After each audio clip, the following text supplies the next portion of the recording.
로마서 12장 2절 말씀인데요. 우리 한 구절이니까 우리 다 같이 한 목소리로 읽기를 원합니다. 시작.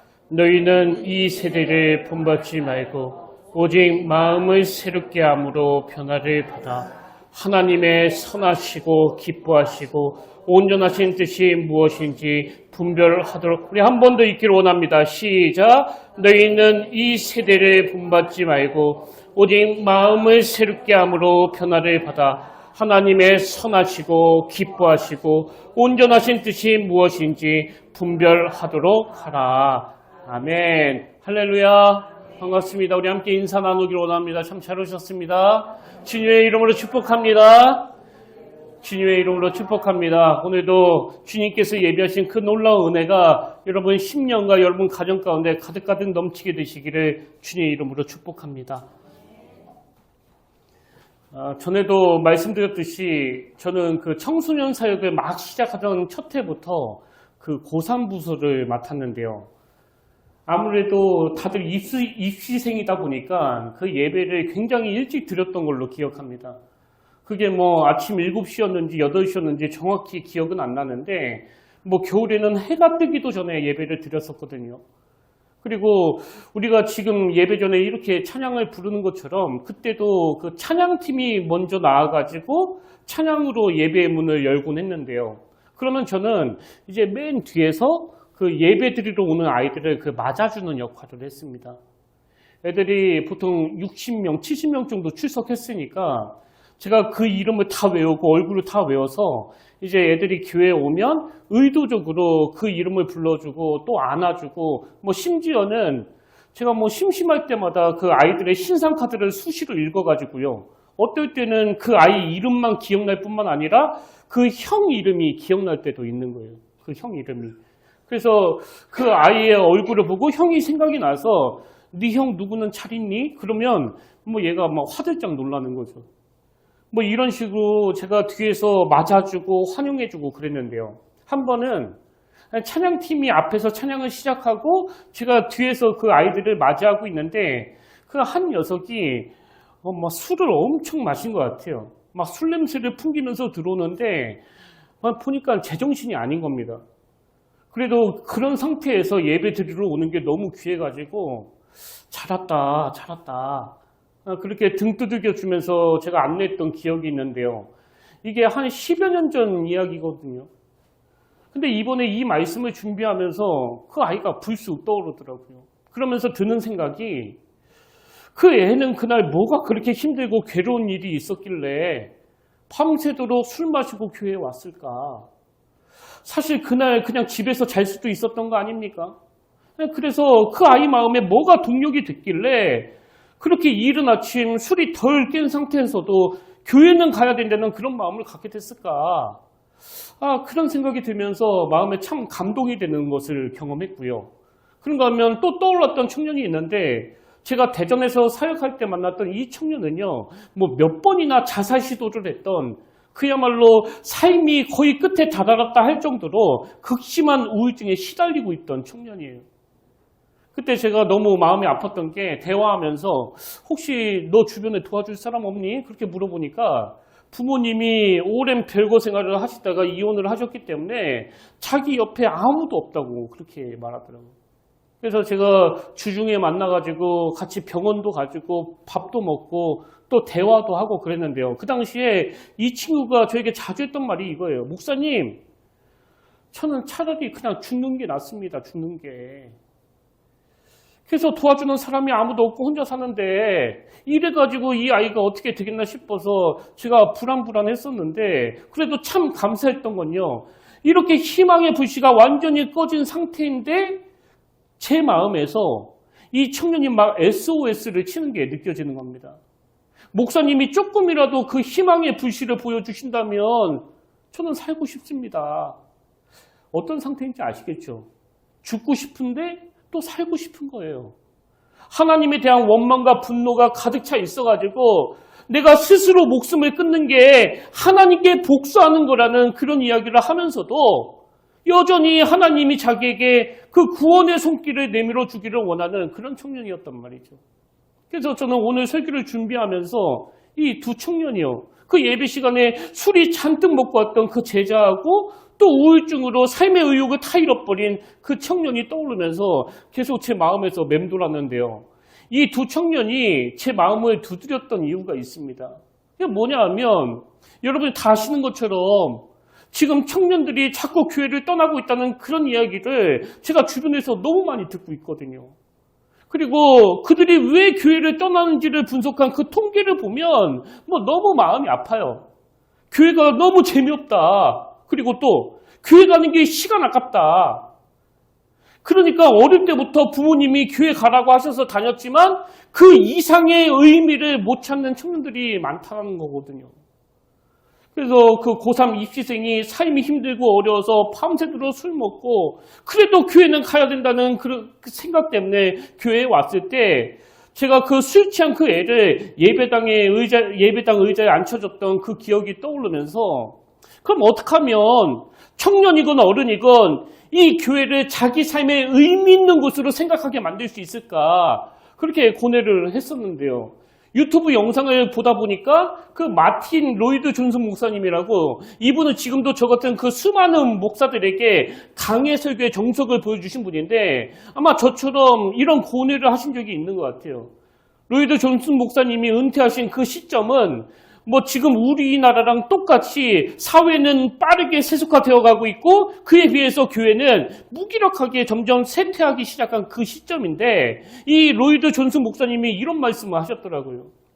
오늘날에는 젊은이들이 교회 나올 수 없다고 합니다. 왜냐하면 젊은이들에게는 교회가 재미없는 것으로 보이기 때문입니다. 그러면서 이 강해 설교의 대가 목사님이 하시는 말씀이 이렇습니다.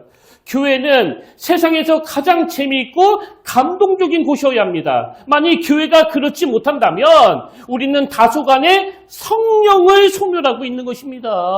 제가 이걸 보고 깜짝 놀랐어요. 우리는 그 성령 충만 그러면 자꾸 세상과는 다르게 엄숙해야 되고 약간 지루해도 참아야 되고 그런 것으로 알고 있는데 이 엄청난 대가는 그게 아니라 성령 충만은 세상에서 경험할 수 없는 재미를 제공해주고 감동을 제공해주고 거기에 삶의 의미를 제공해주는 거라는 거예요.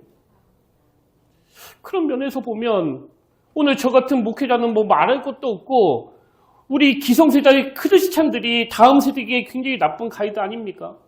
저는 종종 제 자신에 대해서 그런 생각을 하거든요.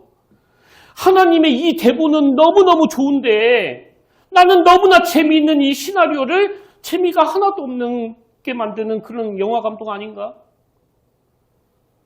그럼 교회가 추구해야 되는 재미, 교회가 추구해야 되는 감동은 어떤 것이어야 하느냐? 여러분 설마 청년들이 교회를 재미없는 곳이라고 인식하는 게 교회에서는 무슨 야한 영화도 안 틀어주고 술도 못 마시게 하고 그래서 재미없다는 게 아니잖아요. 그러면 청년들이 교회에서 재미를 기대하는 게 그런 게 아니라면 오늘 교회는 뭘 회복해야 되는 건가? 그러다가 떠올린 말씀이 제가 설교 본문으로 가장 많이 사용했던 로마서 12장 2절 말씀입니다. 너희는 이 세대를 본받지 말고 오직 마음을 새롭게 함으로 변화를 받아 하나님의 선하시고 기뻐하시고 온전하신 뜻이 무엇인지 분별하도록 하라. 여러분, 교회가 이 세상이 주지 못하는 재미와 감동, 이 세상이 주지 못하는 삶의 의미를 주는 곳으로 거듭나기 위해서는요, 무엇보다도 교회가 하나님의 뜻을 분별해야 돼요. 교회는요, 인간의 생각이 난무하는 곳이 아니고요. 설교도 인간의 지식이나 어떤 세상 학문을 자랑하는 게 아니에요. 그래서 교회 안에서 모든 성도님들이 추구해야 되는 건 그리고 속회 모임 안에서도 여러분이 몇 시간 이야기를 나눈다 하더라도 같이 머리를 맞대고 연구해야 되는 건 하나님의 뜻은 무엇이지? 하나님은 뭘 원하시지? 이걸 분별하는 거예요. 설교도 그런 기준으로 준비가 돼야 되고 또 말씀 묵상도 하나님을 알고 그분의 뜻을 분별하는 차원에서 이루어져야 되는 거거든요. 저는 우리 교회가 하나님의 뜻을 분별하는 교회가 돼서 교회 가봤자 재미도 없고 의미도 없고 시간만 아깝다. 그래서 교회를 떠났던 청년들이 다시 그 연어처럼 되돌아오는 걸 제가 지금 꿈꾸고 있는데요. 여러분도 함께 기도해 주시길 바랍니다. 아까 그 청년도 그런 이야기를 하더라고요. 목사님, 제가 이미 한 번 자살 시도를 했는데 하나님이요, 저를 그냥 죽지도 못하게 해요. 그래서 우리 교회가 이런 불안불안한 청년에게 살아야 되는 이유를 발견하도록 도와주고, 또 술이 만취가 된 그 청년에게 그래도 교회는 가야 된다는 이 명분을 만들기 위해서 하나님의 뜻을 분별하는 교회가 되어야 합니다. 제가 오늘 본문을 묵상해 보니까 하나님의 뜻을 분별하는 제도로 그 3가지 정도가 쓰여졌더라고요. 그래서 제가 이걸 한번 질문 형식으로 만들어 봤는데요. 자, 오늘 교회가 하나님의 뜻을 분별하기 위해서 첫 번째로 던져야 되는 그 질문이 뭐냐? 여러분, 이 질문을 던지셔야 돼요. 우리 교회는 하나님의 선함을 추구하는 공동체인가? 그게 12장 2절에 나오지 않습니까? 너희는 이 세대를 본받지 말고 오직 마음을 새롭게 함으로 변화를 받아 하나님의 선하시고예요. 여기 나오는 선하시고, 이거는 히브리어로 토부라는 단어인데요. 같은 단어가 창세기 1장 4절에 나옵니다. 자, 1절부터 보십시오.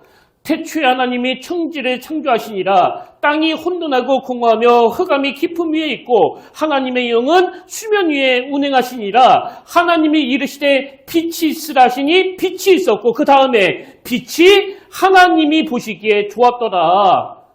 그리고 창세기 1장에서만 하나님이 보시기에 좋았더라, 이 단어가 7번 나오거든요. 그러니까 우리가 보기에 좋은 게 아니고 하나님이 보시기에 좋은 거, 이게 토부, 이게 선하시고예요. 왜? 하나님의 속성 자체가 선함이거든요. 그래서 역대상 16장 34절에 보니까 여호와께 감사하라, 그는 선하시며, 그분의 속성에서 이 영원함이 너무나 중요한 속성인데, 그건 그 다음에 나오네요. 하나님께 감사하라, 그는 선하시며 그의 인자심이 영원함이로다. 그분의 선하심이에요. 그런가 하면 하나님이 저에게 그 청소년 사역에 대한 사명을 주시고 또 목사로 부르셨을 때 가장 먼저 주신 말씀이 있는데요. 하나님 저에게 첫 번째로 주신 말씀이 디모데전서 3장 1절입니다. 밉보다 이 말이요 곧 사람이 감독의 직분을 얻으려 함은 선한 일을 사모하는 것이라 함이로다.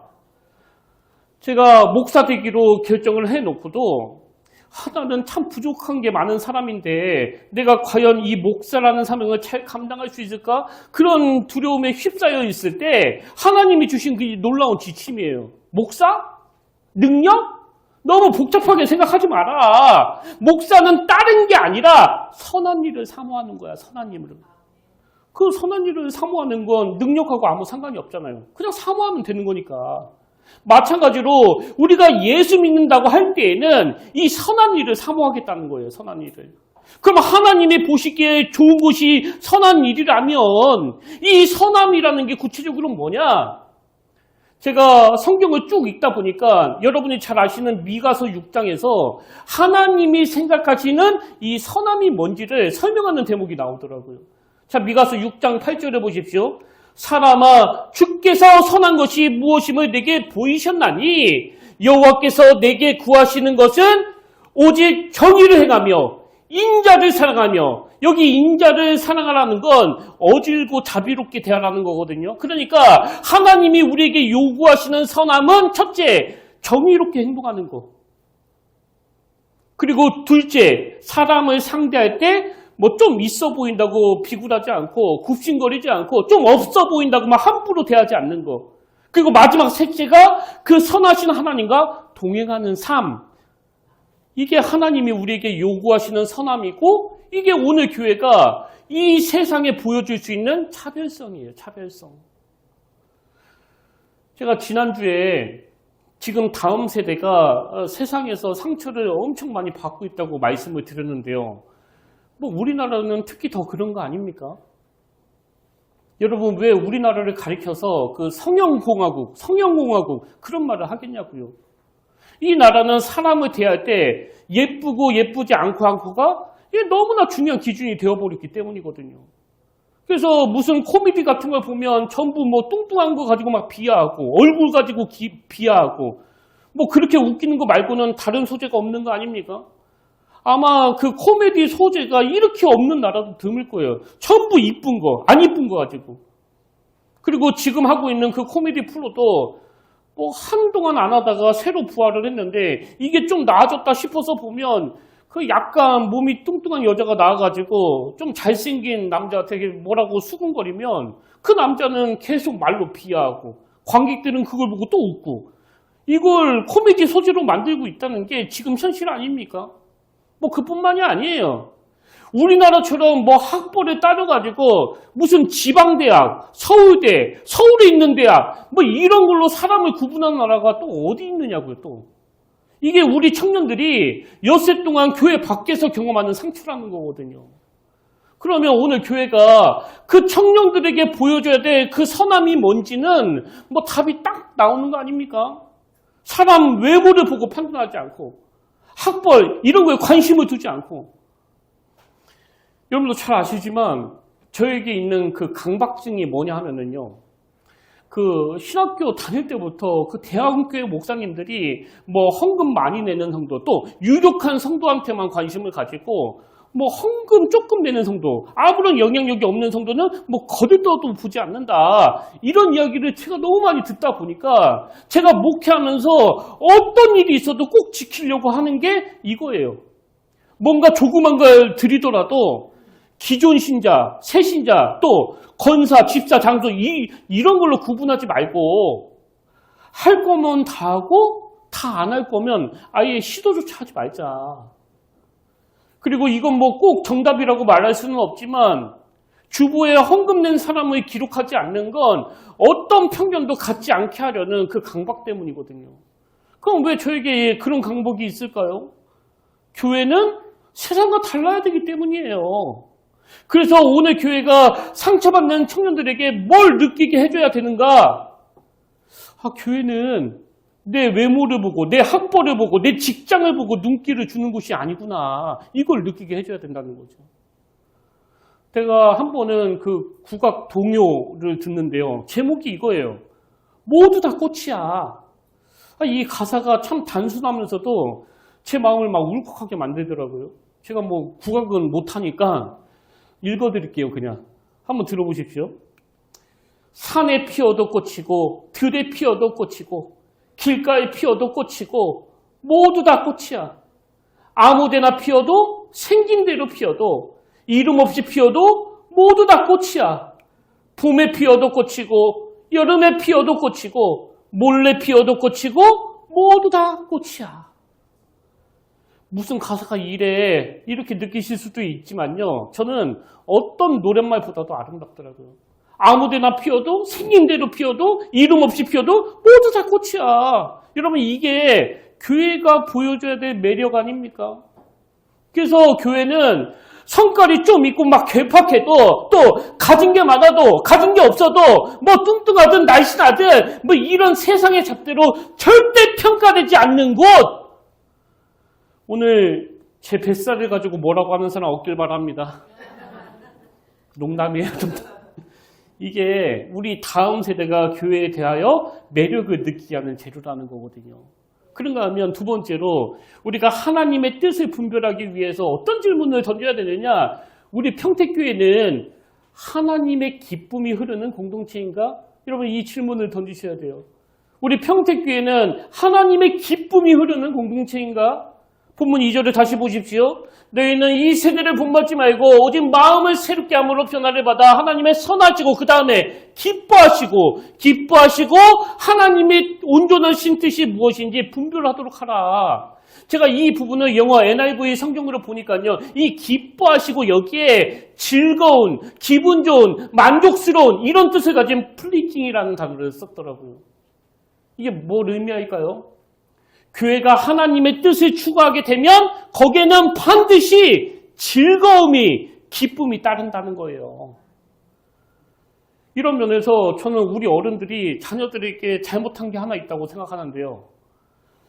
우리 부모님도 이건 저에게 진짜 잘못하셨어요. 교회에서 기도할 때 뭐 눈 뜨면 안 되고 주일날 절대 외식 같은 거 꿈도 못 꾸고 뭐 성경 한 구절 안 외우면 뭐 용돈도 안 주고. 그래서 저는 요즘에 어릴 때 부모님이 하셨던 이 말이 굉장히 나쁜 말이었다는 생각이 들어요. 노 바이블, 노 블랙버스트. 뭔지 아시잖아요? 성경 읽지 않을 거면 밥도 먹지 말라는 거예요, 밥도. 이렇게 강압적인 신앙생활을 하다 보니까 온통 내 관심사는요, 어떻게 해서든지 그 조금 외우려고 그 성경에서 제일 짧은 구절 찾는 거. 예를 들면 마태복음 23장 14절 없음. 뭐 이런 거 찾으면 막 할렐루야 외치면서 막 되게 좋아하고 그러는데 여러분 왜 청년들이 교회를 재미없어 하는 거예요? 강요가 많거든요. 요구가 많거든요.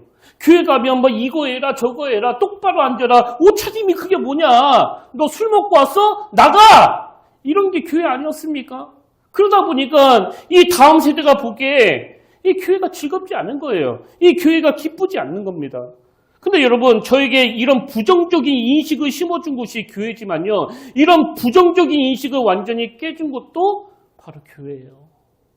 그때를 생각하면 아직도 막 눈시울이 제가 이 설교를 쓰면서도 몇 번 흘렀는데 제가 가장 절망적일 때 엿새 동안에 그 막노동 막 상하차 같은 거 하는데 몸이 약하니까 뭐 3일 만에 쫓겨나고 4일 만에 쫓겨나고 그래서 나는 인간 밥벌이지라고 할 줄 아는 게 아무것도 없는 인간 쓰레기라고 그렇게 스스로를 비관하면서 막 비참한 상태에 빠져 있을 때 교회만 가면 막 등 두들겨 주시고 그 삶은 옥수수 막 이렇게 랩 싸가지고 가져가서 먹으라고 그러고 예배 마치고 막 터벅터벅 걸어가고 있으면 자기 집에 데리고 가가지고 갈비 구워서 먹이고 집에 데려다 주면서 우유수야 누구나 힘든 시기는 오는 거야. 조금만 지나면 괜찮아져. 힘내. 그러니 교회가 저에게 얼마나 매력적으로 다가왔겠냐고요. 뭘 강요하기 전에 기쁨을 주는 거예요. 뭘 요구하기 전에 사랑을 주는 겁니다. 어릴 때 제가 우리 집에서 겪었던 공포는 아침 6시부터 그 자는 애를 깨워가지고 막 예배 드리자고 막 그러고 그리고 잘 자고 있는 저를 깨워놓고는 막 기도를 얼마나 길게 하시는지 그 매력이 하나도 없었단 말이죠. 그래서 저희 어머니가 나는 네가 목사 됐으면 좋겠다 그러셨을 때 나는 목사 빼고 다 할 거라고 목사가 되면 이 지루한 예배를 죽을 때까지 드릴 텐데 이건 나한테 형벌이다 그랬는데 그게 오해더라고요. 오해. 세상에서 제일 재밌는 게 예배고요. 세상이 줄 수 없는 기쁨을 제공하는 곳이 바로 교회예요. 그리고 제가 경험했던 이 재미와 기쁨을 오늘 여러분과 우리 아이들에게도 똑같이 흘러가길 원하기 때문에 저는 사도 바울이 했던 이 고백이요. 빌립보서 1장 3절 내가 너희를 생각할 때마다 나의 하나님께 감사하며 간구할 때마다 너희 무리를 위하여 기쁨으로 항상 간구함은 감옥에 있는 바울이 이렇게 권면합니다. 빌립보서 4장 4절 주 안에서 항상 기뻐하라. 내가 다시 말하노니 기뻐하라. 또 고린도후서 6장 10절 근심하는 자 같으나 항상 기뻐하고 또 시편 40편 16절 주를 찾는 자는 다 주 안에서 즐거워하고 기뻐하게 하시며 저는 오늘 여러분의 지상 최대의 목표가 주님 안에서 기뻐하는 것이 되시길 바랍니다. 기쁨이 없는 신앙생활은 그 온전한 신앙생활이 아니에요. 그래서 주 안에서 이 여호와를 막론하고 기뻐해야 돼요. 즐거워해야 됩니다. 속회 모임도 작년보다 훨씬 더 재밌어졌다는 그런 이야기를 듣고 있는데 더 재밌어져야 돼요. 그래서 엿새 동안 재미가 하나도 없던 삶을 살았던 여러분이 이 속회만 가면 다 회복이 되도록 이 재미와 의미와 재미 이 두 가지를 놓고 연구하고 또 연구하셔야 돼요. 저는 가끔씩 여러분 이렇게 다 보고 있잖아요. 근데 막 이렇게 무표정하게 이렇게 예배를 드리시거나 막 기지기를 펴면서 막 하품을 하시거나 그런 모습을 보면 어제 늦게 좀 쉬나 이런 생각이 드는 게 아니고요. 막 죄책감을 느끼거든요. 죄책감을. 아니 얼마나 재미가 없으면 그래서 요즘에는 제가 설교를 좀 줄여야 되겠다 그런 생각을 하고 있는데 여러분 제가 뭐 설교를 줄인다고 여러분 안에 막 기쁨이 넘치는 게 아니잖아요. 기쁘세요? 좀 줄일게요. 하나님이 주시는 기쁨은요. 뭐 설교가 길든 짧든 교회가 하나님의 뜻을 추구하게 되면 반드시 따라오는 거예요. 반드시. 저는 우리 교회가 하나님의 뜻을 분별하고 하나님의 뜻을 추구함으로써 뭐 별로 웃기지 않는 예화에도 막 깔깔거리고 그 실없는 농담에도 막 배꼽을 잃어버려가지고 막 찾으러 다니는 항상 기쁘고 즐거운 그런 공동체가 되기를 주님 이름으로 축복합니다. 그런가 하면 우리가 던져야 되는 질문이 하나 더 있는데요. 마지막 세 번째 질문이 뭐냐니까 우리 교회는 하나님의 온전하심을 추구하는 공동체인가? 우리 교회는 하나님의 온전하심을 추구하는 공동체인가? 자, 2절 마지막 부분에 그 내용이 나옵니다. 너희는 이 세대를 품받지 말고 오직 마음을 새롭게 함으로 변화를 받아 하나님의 선하시고 기뻐하시고 온전하신 뜻이 무엇인지 분별하도록 하라. 그리고 예수님이 마태복음 5장 48절에서 아주 무섭게 명령하세요.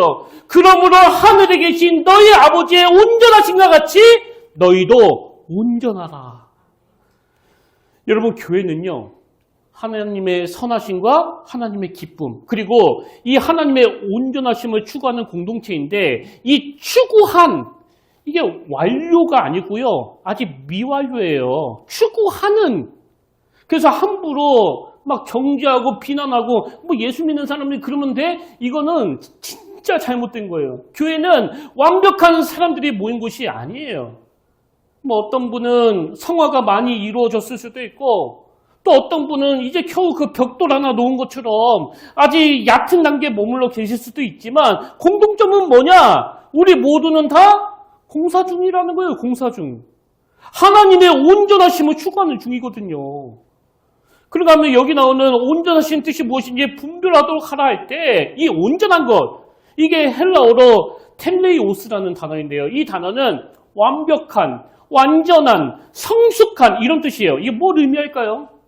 하나님은 완료형이라는 거예요. 완료형. 이미 이루어진 상태란 말이죠. 그래서 어떤 사람이 가장 교만하고 가장 미숙한 사람인가 하면 자기 스스로를 막 엄청 성숙하다고 생각하는 그 사람이에요. 왜? 하나님의 온전하심을 목표로 삼는 사람들은 순간순간 자신의 연약함을 마주할 수밖에 없거든요. 이런 사람들은요, 옆에서 누가 뭐라고 칭찬을 하더라도 하나님 앞에서 항상 가지게 되는 목마름이 그거예요. 하나님, 저는 너무너무 미숙합니다. 더 온전해지기를 원합니다. 더 그리스도를 닮아가기를 원합니다. 저 같은 경우는 하나님, 제 입술에 그 재갈을 물려주시길 원합니다. 그래서 오늘 나로 인해서 상처받는 사람이 없기를 원합니다. 저는 우리가 이런 몸부림을 친다고 할 때 다음 세대 우리 아이들이 우리의 이런 모습에서 굉장한 즐거움을 맛볼 거라고 생각하거든요. 아는 게 많다고 거만하지 않고 예수 믿은 지 오래됐다고 교만하지 않고 항상 겸손한 모습으로 주님께 은혜를 구하는 어른들이 모인 교회. 사실 이거 말고도 설교 내용이 한참 남았는데요. 아까 말씀드렸듯이 교회는 또 지루한 곳이 되면 안 되잖아요. 교회는 재미있고 즐거운 곳이 되어야 한다고 해놓고 설교를 길게 하는 건 그건 좀 아닌 것 같아요. 그래서 제가 나머지는 다 생략하고요. 오늘 제가 여러분에게 꼭 부탁드리고 싶은 건 이 세 가지를 마음에 깊이 담고 함께 기도하자는 거예요. 떠나간 청년들이, 떠나간 다음 세대가 다시 교회로 되돌아오는 길은 결국 우리 교회가 로마서 12장 2절 말씀처럼 하나님의 뜻을 분별하고 그분의 뜻을 추구하는 그 방법밖에는 없습니다. 근데 그 하나님의 뜻은 뭐라고요? 우리 교회가 하나님의 선함을 추구하고 하나님의 기쁨이 흘러넘치고 하나님의 온전하심을 추구하는 공동체가 되는 거예요. 저는 그 일에 저와 여러분이 귀하게 쓰임받게 되기를 바라고요. 무엇보다도 우리 교회가 떠나간 청년들에게 그 재미와 즐거움을 제공하는, 그래서 어떤 어려움 속에서도 가장 먼저 떠올려지고 언제든지 찾아와서 쉴 수 있는 그런 하나님의 사랑이 가득한 피난처가 되기를 주님 이름으로 축원합니다. 그런 의미에서 저는 오늘 말씀을 준비하면서 계속 이 여호와께 돌아가는 이 찬양이 마음에 울림이 됐는데요. 이 가사가 이렇게 시작하잖아요. 내 백성이 나를 떠나 돌아섰지만 내 사랑이 내 백성을 포기하지 못하니 내 모든 것 내어주고 나 그들을 얻으리라. 이건 하나님의 마음을 그대로 표현한 거거든요. 그리고 이런 가사도 있더라고요. 사랑은 절대 지지 않네. 사랑은 오래 참고 자신을 내어주네. 서로 사랑할 때 세상은 주보내, 사랑은 절대 지지 않네. 여호와께 돌아가자. 우린 돌아서도 그는 변치 않네. 왜 이 찬양이 계속 제 마음에서 울렸을까요? 여기에 교회의 매력이, 교회의 즐거움이 다 담겨져 있거든요. 여러분, 교회의 즐거움의 원천은요, 담임 목사가 아니에요. 교회는 이 목사가 얼마나 설교를 잘하냐, 이 목사가 얼마나 매력이 있냐, 이걸 보고 다니는 게 아니라 놀라우신 그리스도의 매력을 보고 다니는 곳이에요. 끊임없이 우리를 붙들어 주시는 그분의 사랑을 바라보는 곳이 바로 교회입니다. 교회를 떠나간 청년들이 주님의 십자가를 바라보면서 이 교회의 매력을, 이 교회의 재미를, 이 교회의 기쁨을 찾아내도록 먼저 우리 안에서 이 찬양 가사가 회복되기를 원합니다. 이 찬양을 우리 집중해서 한번 불러보기를 원합니다.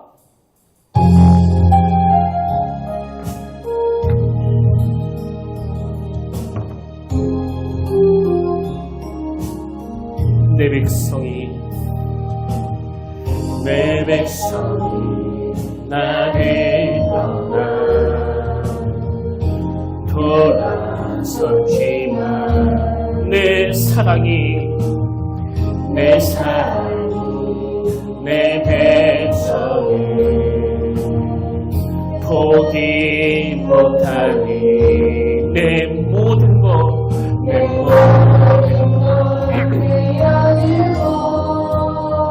나 그들을 얻으리라 여호와께 돌아가자 우린 돌아서도 그는 변치 않네 여호와께 돌아가자 우린 넘어져도 그 사랑 영원한 사랑은 오래 참고 자신을 내어주네 서로 사랑할 때 세상의 주문에 사랑은 절대 지지 않 사랑은 오래 참고 자신을 내어주네 서로 사랑할 때 세상은 주문에 사랑은 절대 지지 않네 여호와께 돌아가자 우린 돌아서도 그는 변치 않네 여호와께 돌아가자 우린 넘어져도 그 사랑 우리 다시 한번 고백합니다. 내 백성이 나를 떠나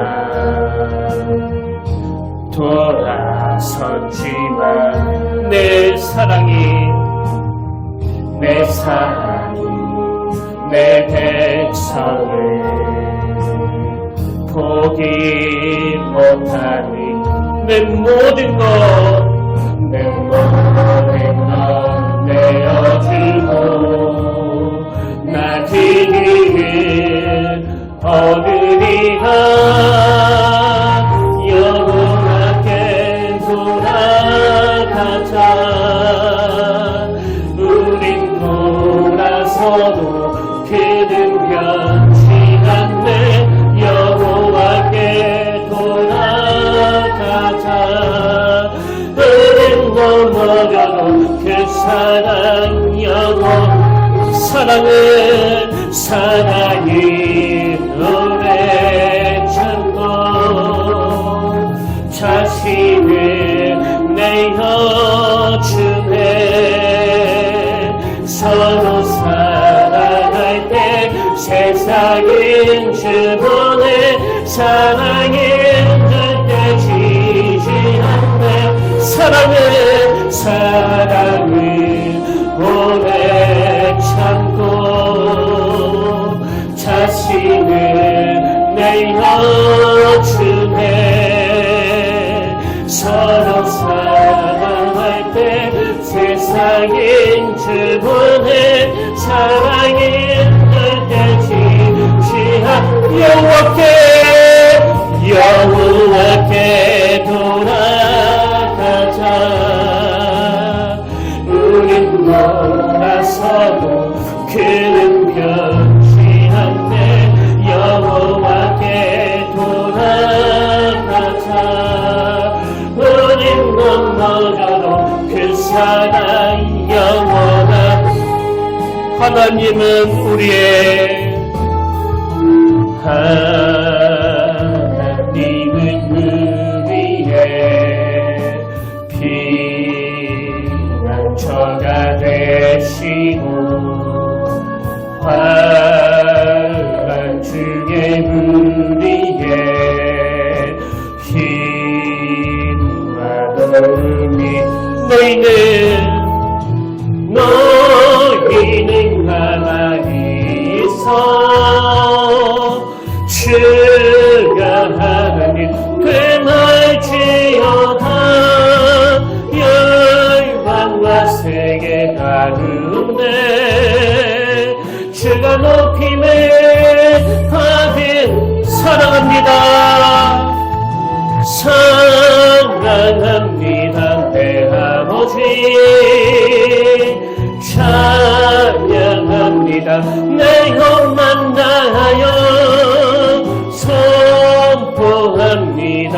예수 그리스도 주님 오심에 기다.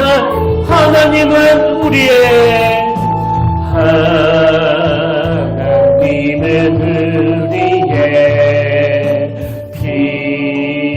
피난처가 되시고 환난 중에 우리의 힘과 도움이시라. 너희는 가만히 있어 주가 하나님 되말지어다. 열방과 세계 가운데 주가 높임에 받으리라. 사랑합니다. 사랑합니다. 내 아버지 찬양합니다. 내 혼만 다하여 선포합니다. 예수 그리스도 주님 오심을 기다리며. 아멘.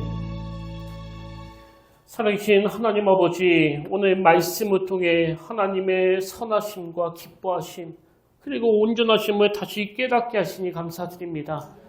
우리 교회가 주님의 뜻을 분별하고 추구할 때 떠나간 청년들과 다음 세대들에게 재미와 즐거움, 삶의 의미를 제공해 줄 수 있다고 말씀하셨사오니 우리 각자가 먼저 하나님의 선함을 추구하게 하시고 이후 여호와를 막론하고 기뻐하라는 주님의 그 준엄한 명령 앞에 순종함으로 반응하게 하시며 주님의 온전하심을 닮아가기 위해 늘 겸손한 마음으로 은혜를 구하는 자들이 다 되게 하여 주시옵소서.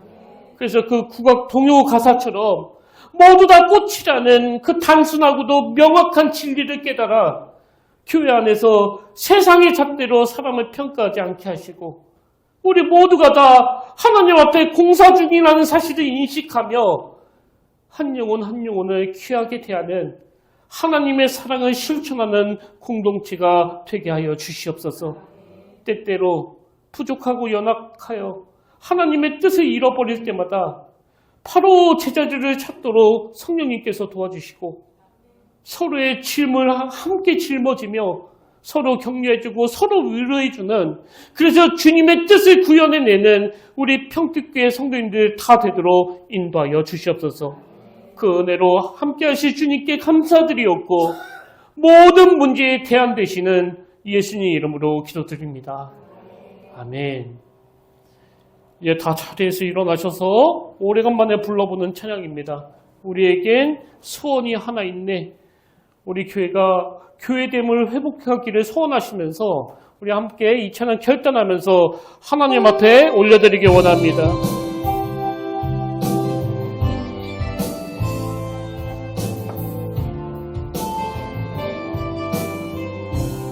우리에겐 소원이 하나인데 주님 다시 오실 그날까지 우리 가슴에 새긴 주의 십자가 사랑 나의 교회를 사랑해 주의 교회를 향한 우리 마음 희생과 포기와 가난과 고난 하물며 지금조차 우리 막을 수 없네. 우리 교회는 이 땅의 희망 교회 되게 예배 되게 우리 사용하소서. 진정한 부흥의 날 오늘 임하도록 우리 사용하소서. 성령 안에 예배하리라 자유의 마음으로 사랑으로 사역하리라.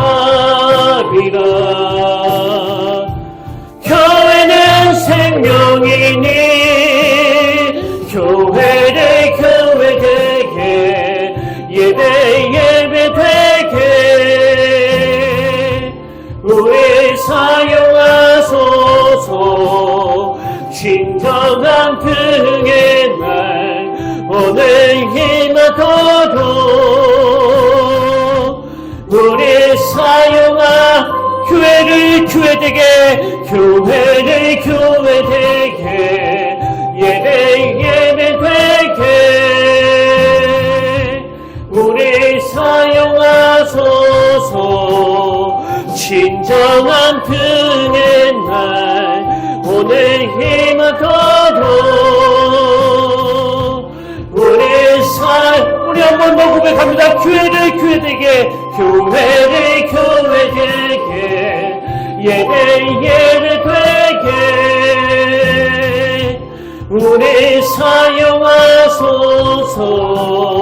진정한 부흥의 날 오늘 임하도록 우리 사용하소서. 아멘. 너희는 이 세대를 본받지 말고 오직 마음을 새롭게 함으로 변화를 받아 하나님의 선하시고 기뻐하시고 온전하신 뜻이 무엇인지 분별하도록 하라. 하나님, 우리 평택교회는 인간들의 생각이 난무하는 곳이 아니라 담임 목사 설교가 세상 학문을 자랑하는 것이 아니라 하나님의 뜻을 분별하는 곳이 되기를 원합니다. 이 교회 안에 하나님의 선하심, 하나님의 기뻐하심, 하나님의 온전하신 뜻, 이것이 구현되도록 은혜 주셔서 세상에서는 절대로 맛볼 수 없는 그 즐거움과 재미, 그리고 삶의 의미가 부여되는 곳이 되게 하여 주시옵소서. 그래서 우리 교회는 세상과 완전히 차별화된 하나님의 뜻이 펴져지는 공동체가 됨으로 말미암아 떠나간 가나안 성도들과 떠나간 다음 세대 청년들이 다시 한번 우후죽순처럼 몰려드는 그런 역사가 일어나게 하시고 그 일을 위하여 이번 한 주간이 우리의 선함을, 우리의 기쁨을, 우리의 온전함을 보여주고 드러내는 아름다운 한 주간이 되도록 인도하여 주시옵소서. 이제는 우리 주 예수 그리스도의 은혜와 하나님 아버지의 다함없는 사랑과 성령님의 감동, 감화, 위로, 교통, 충만하심의 역사가 오늘 말씀 마음에 담고 하나님이 원하시고 기뻐하신 뜻을 따라 한 걸음 한 걸음 발걸음을 옮기는 공동체가 되기로 다짐하며 예배하는 모든 주의 자녀들 머리 위에 지금부터 영원토록 함께 하시기를 간절히 축원하옵나이다.